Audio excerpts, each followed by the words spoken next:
Bismillahirrahmanirrahim. Assalamualaikum warahmatullahi wabarakatuh. Alhamdulillahirrabbilalamin. Pada kesempatan kali ini Ibu mengajar Ananda kembali, tetapi dengan tema yang berbeda. Jadi tema kita pada hari ini yaitu penentuan perubahan entalpi reaksi berdasarkan yang pertama berdasarkan perubahan entalpi pembentukan standar, yang kedua berdasarkan energi ikatan. Nah, tujuan pembelajaran kita pada hari ini yaitu Ananda mengetahui bagaimana menentukan perubahan entalpi reaksi berdasarkan perubahan entalpi pembentukan standar dan energi ikatan. Nah, sekarang kita masuki yang pertama yaitu penentuan delta H reaksi berdasarkan delta HF, di mana delta H ini merupakan perubahan entalpi, sedangkan delta HF ini adalah perubahan entalpi pembentukan standar. Nah, minggu lalu sudah mempelajari tentang hukum Hess. Jadi, dalam penentuan perubahan entalpi reaksi ini, hukum Hess menyatakan bahwa perubahan entalpi tidak tergantung pada jumlah tahapan reaksi, tetapi tergantung pada keadaan awal dan akhir. Nah, jadi dapat kita simpulkan bahwa penentuan perubahan entalpi reaksi berdasarkan pembentukan standar ini tergantung pada keadaan awal dan keadaan akhir. Nah, dapat kita ambil rumus bahwa delta H reaksi sama dengan delta HF produk dikurang dengan delta HF reaktan, di mana seperti reaksi ini A ditambah B merupakan reaktan. Kemudian reaktan ini akan menghasilkan suatu produk yang yaitu C ditambah D. Nah, reaktan akan menghasilkan suatu produk. Seperti reaksinya A ditambah B menghasilkan produk C ditambah D. Nah, penentuan perubahan entalpi reaksi berdasarkan pembentukan standar.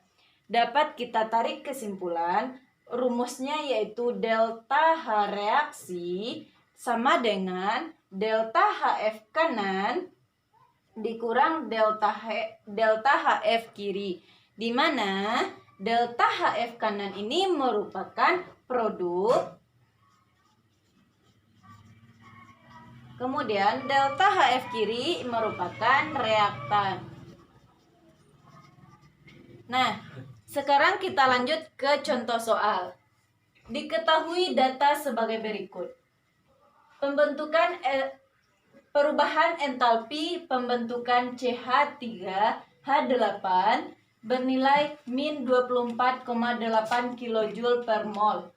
Nah, selanjutnya diketahui CO2 bernilai min 94,7 kJ per mol. Selanjutnya H2O bernilai min 68,3 kJ per mol. Hitunglah delta H pembakaran C3H8. Nah, mari kita bahas. Yang pertama kita buat reaksi. C3H8 ditambah O2 menjadi CO2 ditambah H2O. Nah, apakah reaksi sudah setara? Belum.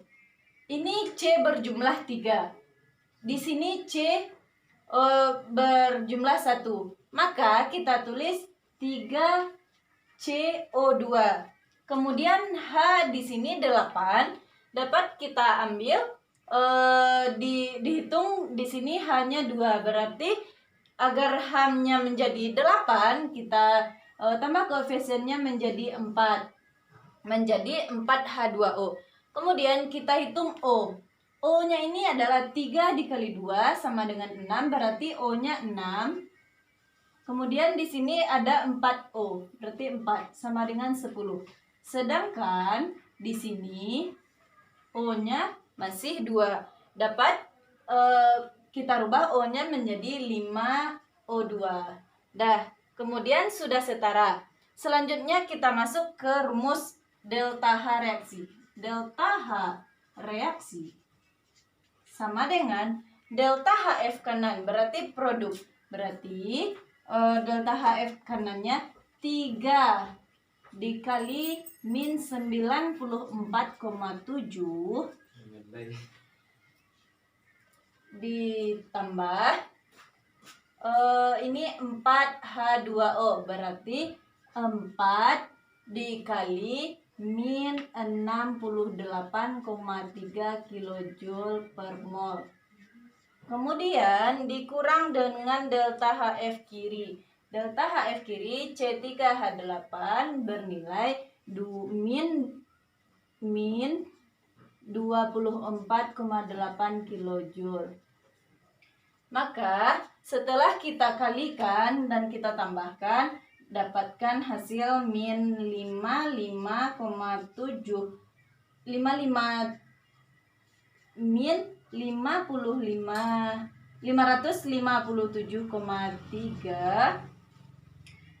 ditambah dengan ini karena negatif, ini juga negatif, berarti positif, tambah 24,8, maka hasilnya yaitu min 532,5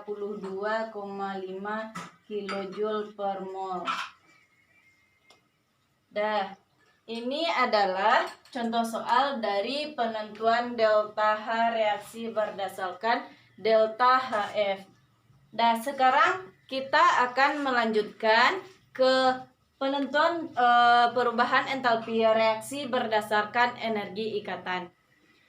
Sekarang kita lanjutkan yaitu perubahan delta H reaksi berdasarkan energi ikatan, di mana energi ikatan itu adalah jumlah energi atau kalor yang diperlukan untuk memutuskan 1 mol suatu ikatan antar atom dalam keadaan gas.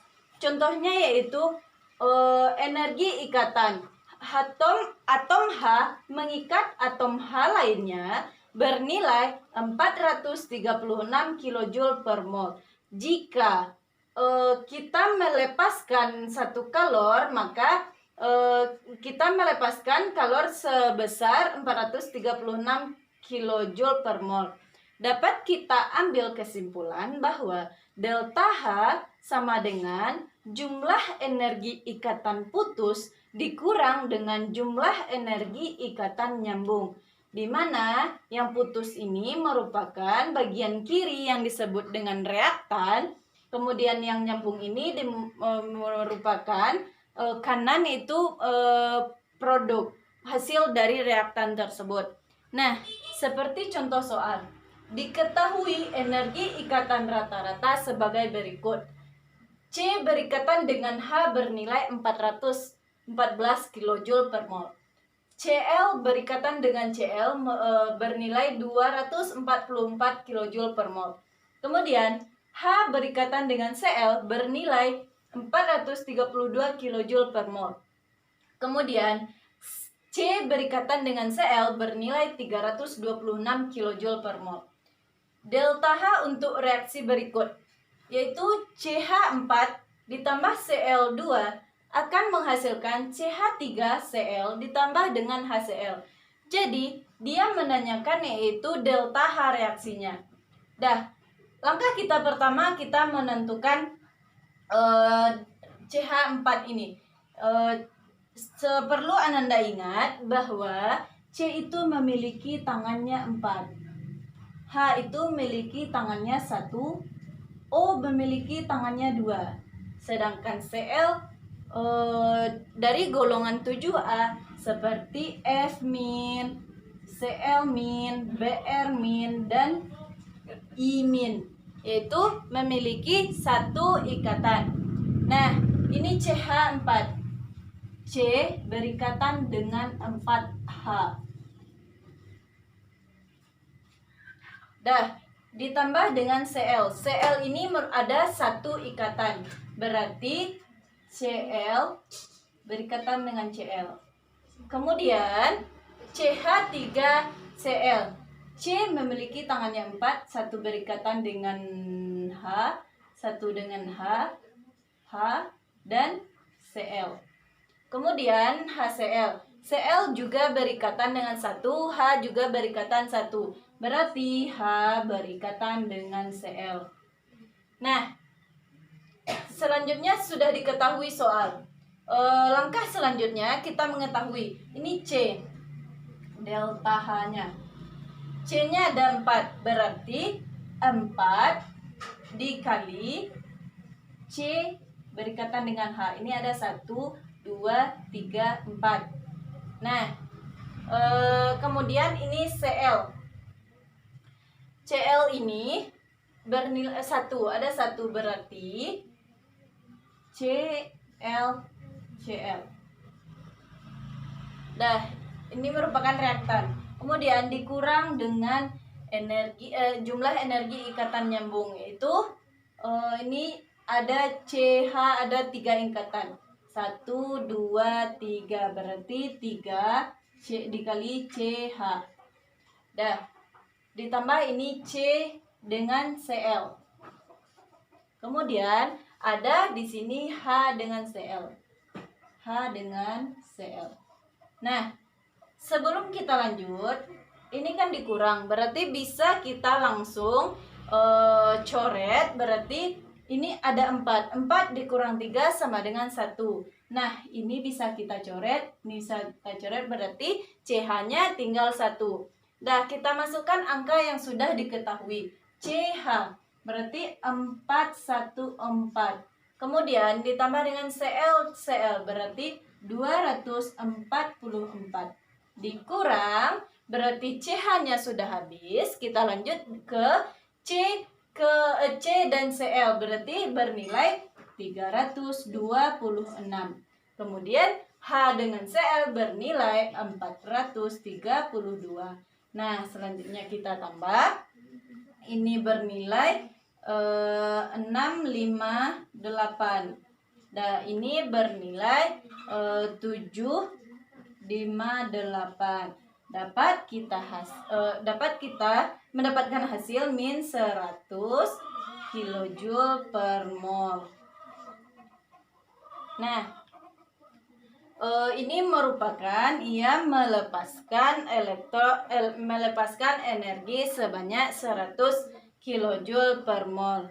Baiklah, ini merupakan contoh soal yang harus Ananda kerjakan. Nah, baiklah Ananda semua. Hanya sekian pembelajaran kita pada hari ini. Apabila ada kesalahan, Ibu mohon maaf. Ibu sudahi dengan wabillahi taufik wal hidayah. Assalamualaikum warahmatullahi wabarakatuh.